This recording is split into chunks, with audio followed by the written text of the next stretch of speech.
that might come with that. So within the action plan, you'll see as part of our objectives, we want to have a section on our website that will support businesses to find out what we will be procuring for. We'd like to do more work on frameworks, so setting up frameworks that actively pursues local businesses to sign up to, so that we can continue to use them.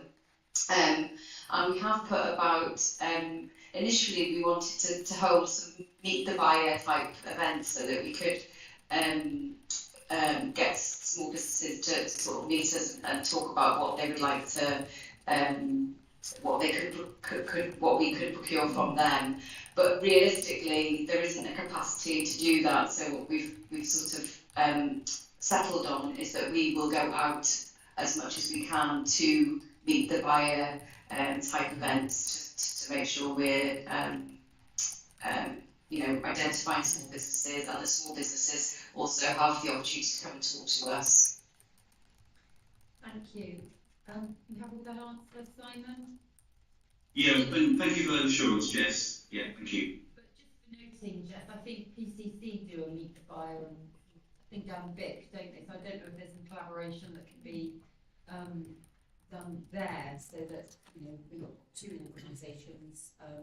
Just makes sense, really, doesn't it? So something to consider. Brody, please. Okay.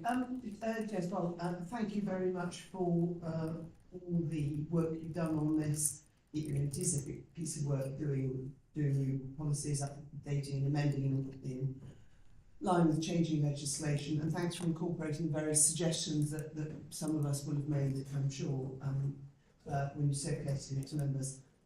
It is going to be really interesting to map the impact, not only for us as an authority on the suppliers we use, the carbon impact, and as well as the cost and indeed quality, but kind of more widely across the public sector. It could be really interesting over the next 3 to 5 years, see whether it has the extent to which it has the desired effect.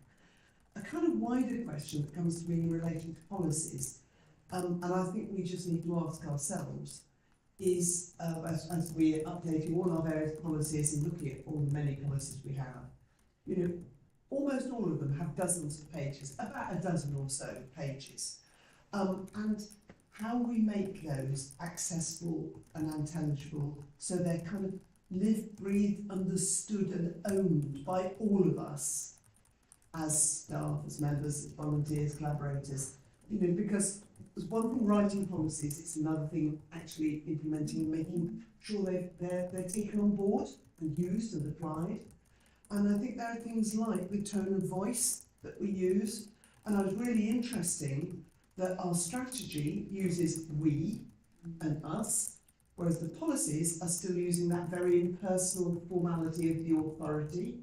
So I think there's something perhaps that we can look forward to in our forward thinking in style and branding, perhaps.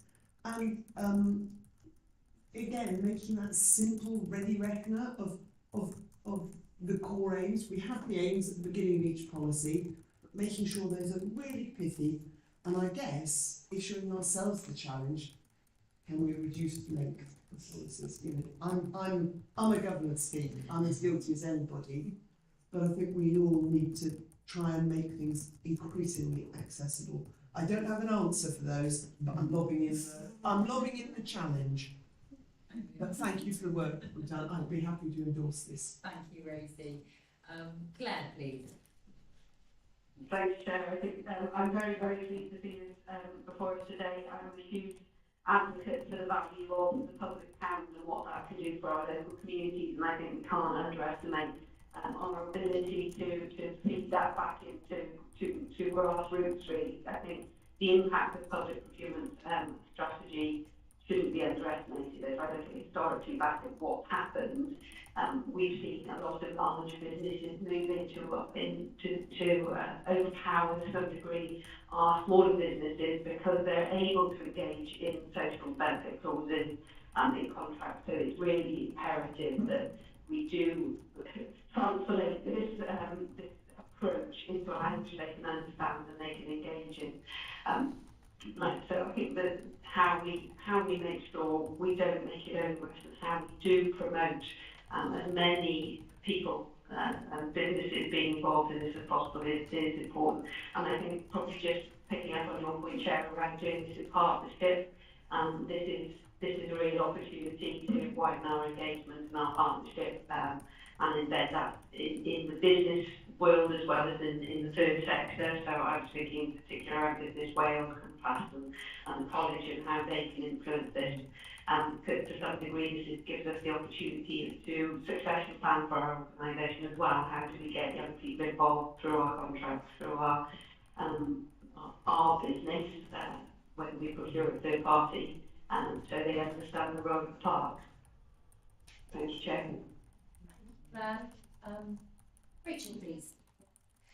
Yeah, I think this is a great opportunity, this act, for us. It plays right into our hands and our core purposes, doesn't it? So very supportive of it indeed. The only thing I was going to suggest doing up front is almost tip the balances so that we just need to be careful of some of the core principles of procurement. So I just wondered if there needs to be a line in there about, you know, fair, open competition. It could almost sound the other way. It's all local with global gates and, you know, those are not the words in the document. But I would expect a policy to say at the heart of any procurement, so, you know, we're open, we publicise, we have a forward pipeline of what we're going to do, we meet the buyers, everybody's welcome, and it will be a scoring system, a criteria, yeah, which lends me on to the next point then.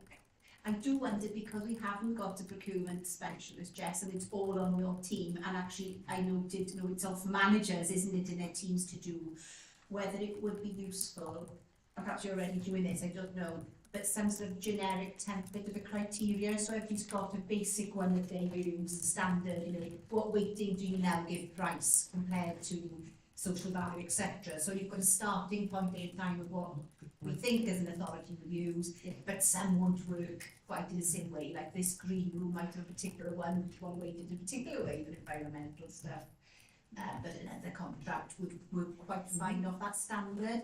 I think it would give us a bit of consistency as well of how we apply this over time rather than getting very local or very bespoke every time we do something, just to be fair again and transparent. So those are the two bits. And then the other bit, I thought, whether big or small, monitoring our suppliers as well. It's tricky when you talk about monitoring, but I did wonder whether you wanted to add something on kind of KPIs or targets, so the monitoring of the core work you want to do, like build this green room, for example, but others then about, well, how many local people did they employ, or so that's how you're going to bring it into reality, I think, is not just what they promised and the tender and what we scored, but actually the delivery of it. So I wondered if that was a point. And I also noticed you've done a fabulous job considering you, well, every meeting, Jess, there's some chunky policy you bring to us, a document, so fair play to you.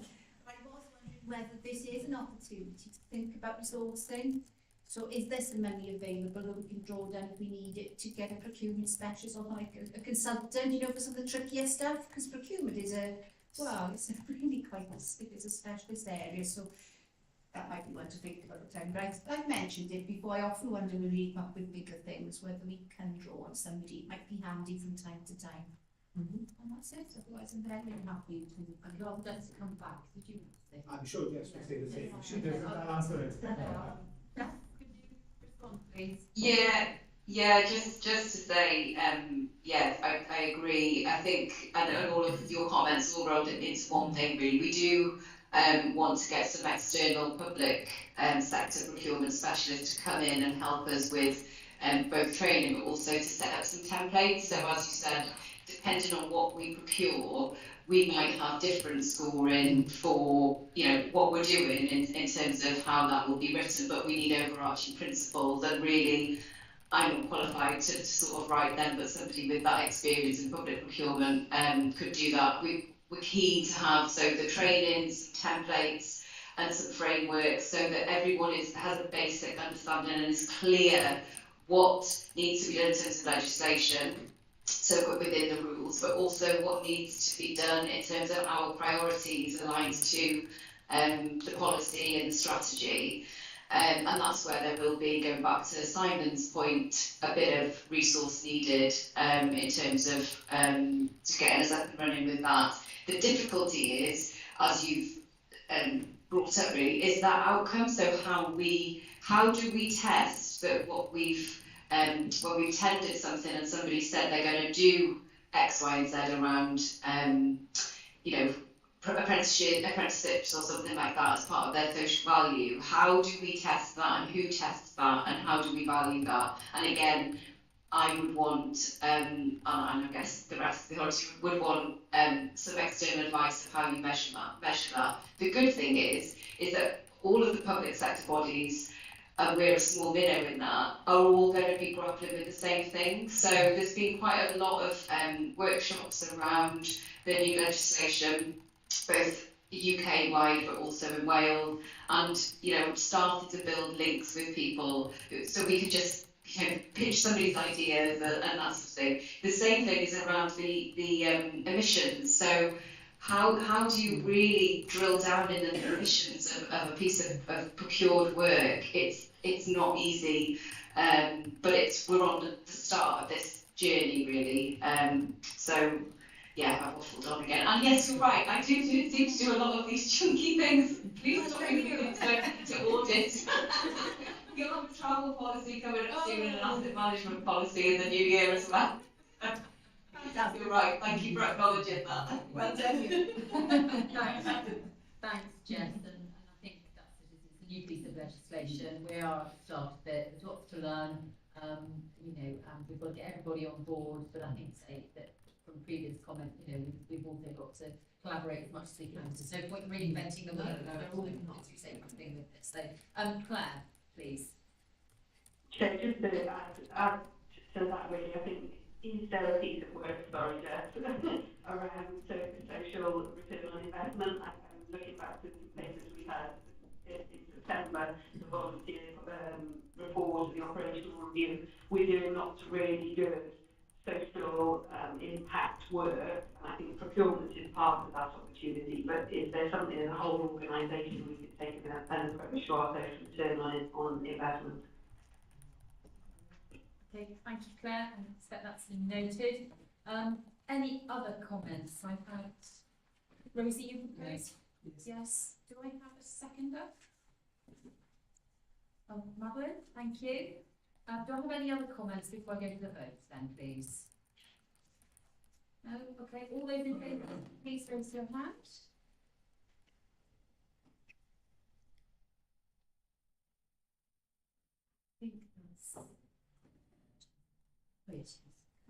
I think that's unanimous, thank you. Thank you very much. Thank you, Jess. And we will move on to report number 4274, Equity, Diversity and Inclusion Policy, and it's going to be taken by Maya Thomas, our Performance and Compliance Officer. Welcome, Maya. Thank you, Chair. Thank you. So we've reviewed our Equal Opportunity Policy that was last presented to MTA in 2019 and last updated in 2020. Policy has been renamed to the Equity, Diversity and Inclusion Policy, and that partly reflects changes around the socio-economic duty and changes in best practice. Definitions for equality, equity, diversity and inclusion have been included in the policy itself. This policy outlines our commitment to equity, diversity and inclusion and how we put this commitment into practice. It explains the behaviours that we expect of our people in support of this commitment and their responsibilities, sets out our commitment and how we will comply with the general and Wales-specific equality duties and also the socio-economic duty, and sets out how a concern or complaint can be reported if the authority fails in its equality-related duties or people experience discrimination. This policy has been reviewed by the Strategic Advisor, Inclusion, Diversity and Governance Lead. Members, staff and management team have been provided with the opportunity to provide feedback on the draft policy. Members are asked to approve the Equity, Diversity and Inclusion Policy. Thank you very much. Thank you for your presentation. Julie. Thank you very much, Maya, and I think you've been working in consultation with a number of other officers. This is a most excellent report, an example of good practice which I'll be sharing with other organisations that I serve with. It could possibly be out of date, question mark, because we've got the Sexual Harassment Act coming in later this month. And I very quickly tried to see, because I'm talking to Joy about it, and I'm also aware, and I'd like to commend the authority, that you're putting on sessions for staff to raise awareness, which I think is absolutely excellent. I'm trying to encourage some other organisations to do the same. So, I'm sure you're ahead of me. Is that in there, or have we got to just add it in? Because it's Yeah, so this week, isn't it? I had this discussion this morning Ah. in relation to it. Great mind. So I think that if you're happy for us to add in a line around that about it being preventative duty, I think the key aspect of it is that this duty is on employers to prevent sexual harassment of workers, and we must take reasonable steps to prevent this. And it's quite important thinking about some of our staff who work in things such as cafes and other areas about kind of third party, so that sort of duty. So if you're happy on approval of this, for us to also add in that addition to it, and I think there's also an obligation around us doing a risk assessment, so I think that's something that Dawn... There is, indeed, so that's great. Thank you very much. I knew you'd be ahead of me, having a conversation this morning. With that addition, I'd be very happy to the recommendation after other members have commented or asked questions. Thank you, Chair. Thank you, Julie. Ruby. Likewise, terribly happy, and can we just thank the and commend the Performance and Compliance Officer. She's always incredibly diligent and thorough in the way she responds, even to the suggestions we make. In terms of and the bright ideas we have in terms of policies. But thank you, Maya, because some of make comments, and it's really valuable to see which ones have been useful, what's been useful, what isn't, what we've incorporated. Really appreciate the effort you put in. Thank you, and I'm very happy to see you. Thank you. Do I have any other comments? Members. I've had a proposer and Julie and a seconder from Rosie. With that added line. Yes, please. Sexual Harassment Act effective this week. Thank you. All those in favour, please raise your hand.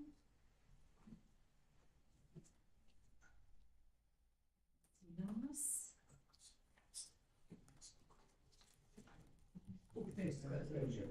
Oh, yes, sorry, yes. Thank you. Thank you very much. We will move swiftly on to report number 23/24, record management and retention policy. Back to you, Grace. So Sorry, it's policy day today. the authority has been undertaking activities in support of improved record management. As part of these programmes of work, it was recognised that a new policy was needed to be developed focused on record management and retention to sit alongside the retention schedule. This policy sets out the legal framework the authority needs to comply with for record management and principles for good record management, requirements for creating and storing paper and digital records, requirement for access and sharing records, in particular with third parties, contractors and partner organisations, and requirements for retention and disposal of records. From our record management activities, there was a recognition for a need to strengthen accountability in terms of roles and responsibilities. Under the policy, the Chief Executive is identified as the Senior Information Risk Owner, and members of the management team are identified as the authority's information asset owners. This policy has been reviewed by our Data Protection Officer, and members, staff and management team have been provided with opportunity to provide feedback on the draft policy. The management team have recently approved a retention schedule that sits alongside this policy, and if members would like to have us to circulate that to you, please let me know. Members are asked to approve the record management and retention policy. Thank you, Mark. Again, a hugely thorough piece of work for something which might seem as dry as ditch water, but it's massively complicated. And people are going to digital and frequent information, data protection, and even sharing of information. Wow, what a thorough job, and I'm very happy to endorse and support it. Thank you. Rachel? Yeah. Well, endorsing all these points without saying, I just have one question on financial sort of documentation, because it's set requirements and how many years we've got to keep those, and that might be worth a mention. Yeah. I know it's probably sitting within the retention policies there. 7 years. Yeah, I didn't see it in the document, I don't think, but was it there? I didn't see it. Financial rights there, eh? Yeah, It's in my apologies. I'll double check. I'll take your word for it, that's fine. I remember saying it's grants and things. It is within our retention schedule. Yes. So Yeah, I wanted it explicitly said, because there's the specific years for, but it's within 7 years plus, or audit reasons, etc. So that was what I didn't see, that might be because I just didn't see it. No, it sure refers to the retention schedule. Yes. Yeah, So you're absolutely I right. think the financial docs rather than do read and mention. Thank you. That's good. There we are. Mike? Yeah, just a quick question, please, and then I'm sure you've got the answer before I even ask the question. On saving documents, what if something happens within Lanyon? Is there another backup? Again, there is. Yes, so I we told have, you the way. so that's part of the disaster recovery. We have this process in terms of backups on the system, and then for things on the cloud, they also have processes in terms of it. But that's kind of covered in our business continuity and disaster recovery approach, and it's kind of one of the key kind of focuses of those elements of our work. Thank you. Councillor Hancock, please. Thank you. Very, very comprehensive piece of work, an excellent report, and let's not underestimate the risks that threaten an organisation if data isn't securely stored, or you think of the GDPR environment in which everybody operates these days. So really, really comprehensive piece of work, very, very impressive, and I think Rosie might have moved the recommendation. If she did, I'll happily second. Thank you. Any other comments from any other members? No, that's good. We've had a proposal from Rosie, seconded from Simon. All those in favour, please raise your hand. So does that include financial? Yes. That's Yes. And you can and we don't. yeah. Okay, thank you. Any abstentions?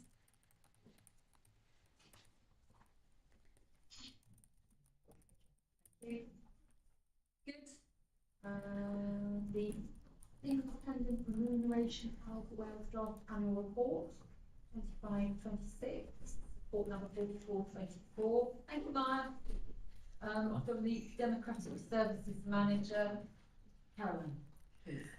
So members, you'll be quite familiar with this report. Comes along at this time every year. The Independent Remuneration Panel sets out its draft annual report on the proposed level of member salaries for 2025-26 and seeks your views on that. There are not too many changes relevant for the authority this year. There is an increase in the basic salary of £311 and of the senior salaries as set out on page 165 of your report. The remaining recommendations are as per last year, so I would just take members to the recommendation if they have any comments that they wish incorporated in the response. Thank you very much. So we have this every year. It is independent panel set up specifically to take this decision, to take this away from members and those in local authorities. Rosie. I tossed the coin with the Go honourable on. member opposite. Go on. Yeah, I'm very happy to, I think we should always respond and thank the panel for their work, just the formality. I think it's the last time they will work on this.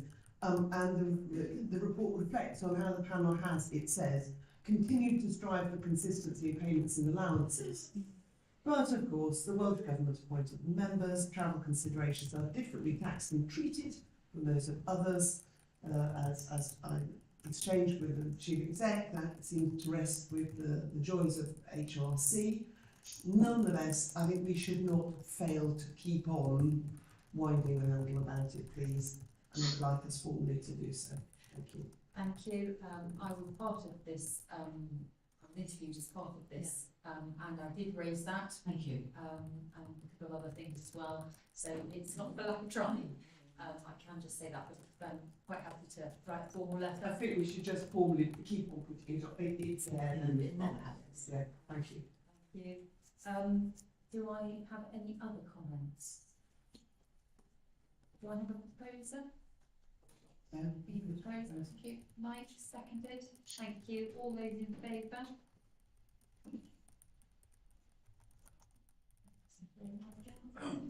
Yeah. Thank you very much. Thank you. Thank you, Caroline. We will now move on to report number 4524, which is a request from the RNLI to undertake fundraising activities on national park beaches. I'll ask the Director of Nature and Tourism, James Park, to take this item. Thank you. Cheers. Thanks, Chair. Yeah, the RNLI continues to provide essential lifeguarding services and safety messaging on a number of Pembrokeshire's beaches throughout the summer months. As I'm sure you'll all appreciate, the RNLI's work is fundamental to the safety of our coastline and underpins Pembrokeshire's reputation as the premier beach destination in Wales. The RNLI's work is funded via a generous level of support from Pembrokeshire County Council and then via the RNLI's own local fundraising activities. And support for the RNLI's fundraising and safety messaging work is underpinned by the requisite permissions provided by the Parc. And they've been in place for some time now, about 15 years. So this covers 6 beaches where the Park Authority controls either the entirety of the foreshore or part of the foreshore. So that includes Newgale, Broadhaven North, Norton Haven, White Sands, Newport Beach and Poppy Sands. From an officer perspective, we're extremely pleased with the services provided locally by the RNLI and their approach to localised fundraising. We feel is managed in a sensitive manner without impacting negatively on people's private enjoyment of the beaches.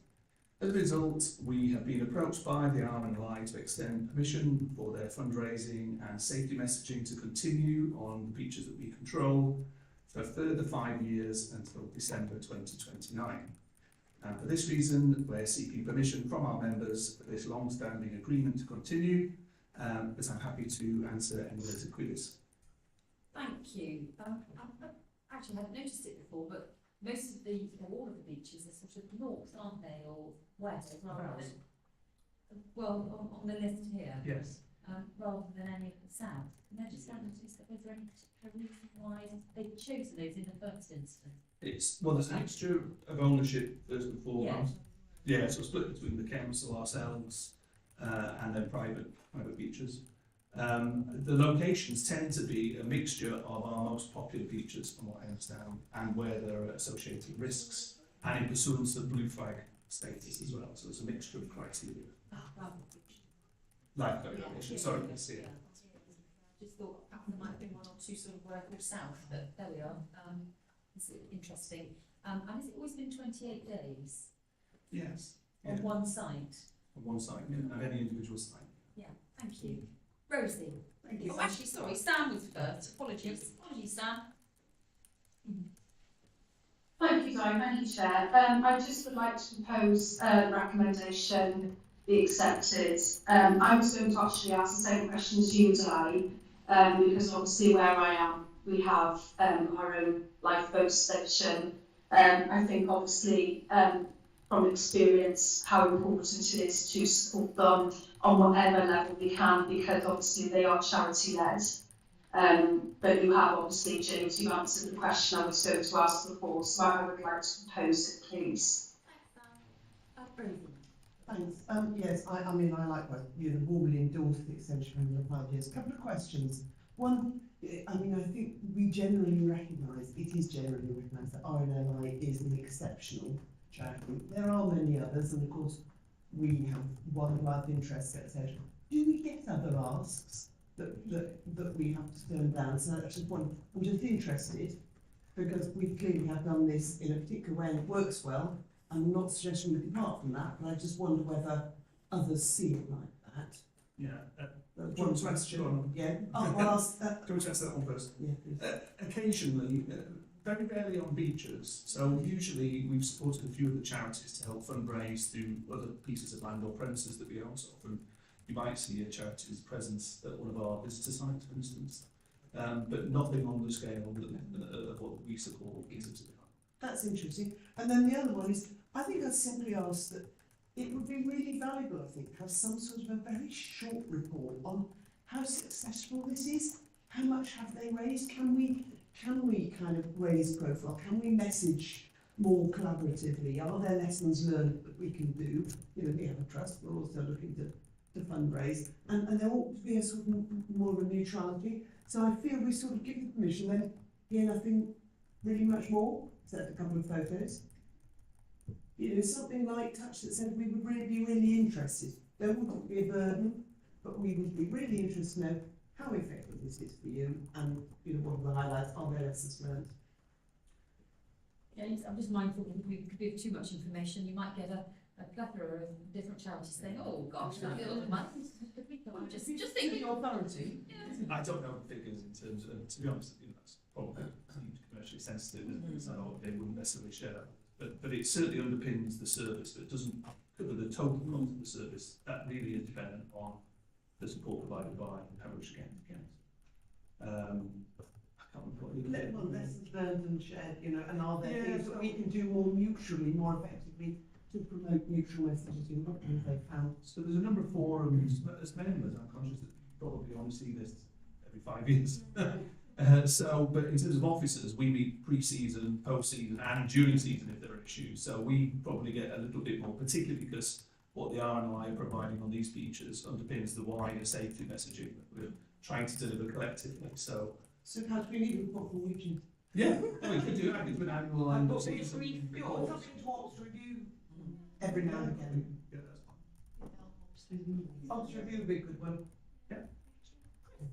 Thank you. I should have probably mentioned earlier is that I've been heavily involved with the New Day Swim, and I totally appreciate the massive amount of support and help the RNI give, not just in Somersville, but Tenby and across the county. We are slightly changing things this year, and I think we have chosen the RNI this year as one of our main headline benefit. They will benefit from the event. So I should probably mention that later on. That's really great to hear, actually, and I think everybody recognises that everybody in Hampshire and those that come to visit Pembrokeshire recognise the importance of having the RNLI on our beaches and ponds. That's why people come here in the first place. I think key for me is that it's not only fundraising, it's awareness raising, which is the absolutely critical thing for the park, and it would be foolish really to withdraw support from any safety around water awareness raising. Thank you. Oh, Gwyn, sorry. That's fine. Like this. I'll go down. Apologies. Go on, Gwyn. Thank you. Two small points that might be important. The first one relates to the first bullet point of the recommendation, where we talk of fundraising activities undertaken by the RNLI are limited, and there should be 2 words there, each year, to 28 days on any single site. Otherwise, it's just open-ended. Good point. Yeah, you're right. Yeah. Okay. So that's one. I'm sure that's easy to correct. And then on the last page, it talks about the funds raised that are less than 0.25 per pound donated directly towards admin, and that's a quarter. You know, that is 25%. Do you want to make any comments in terms of the amount of money spent on admin by other charities? That's their charity policy, so that's not for me to comment. But it just seems a bit slightly steep from what my knowledge of the kind of acceptable levels of admin costs. Just leave it hanging there. I mean, it was just included, I think from their perspective, it was included as a positive, that the lion's share of any funding related goes to the services. They may be living in a slightly different parallel world. And are there any other questions? One more question. I was going to say that I suppose the word admin is a very open-ended expression. It's opposite, like Chris, just purely passing information, just to remind members that the exhibition development package is RNLI, and I think so whether it's there. And we have sort of reluctantly been particularly fundraising for them there as well. And we've wanted to go all the time, and I think we would read it during this specific event. So they're having that extra bit as well. Yeah. Thank you. And about the promotional safety literature, I think always been provided by the Willie. So this isn't a change. Well, no, it isn't, but it was just to reiterate that Yeah. point. Yes, Yeah, okay, sure. for a number of years. Yes, that's fine. I was just wondering whether it was going to be something extra. Because you said, I remember seeing this a few years back, but it's a while. So. Well, it was because we insisted was part of the reason that we now have a license. Yeah. No, that's great. Thank you very much. Any other questions? No, stand proposed. Who seconded? Did anybody second? Vanessa, thank you. Any?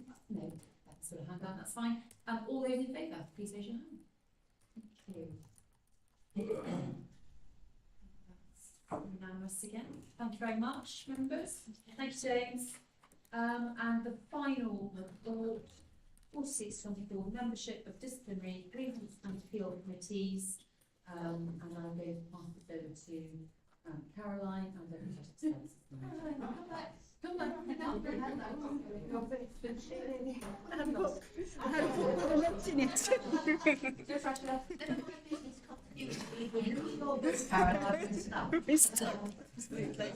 Yes, right. Yes.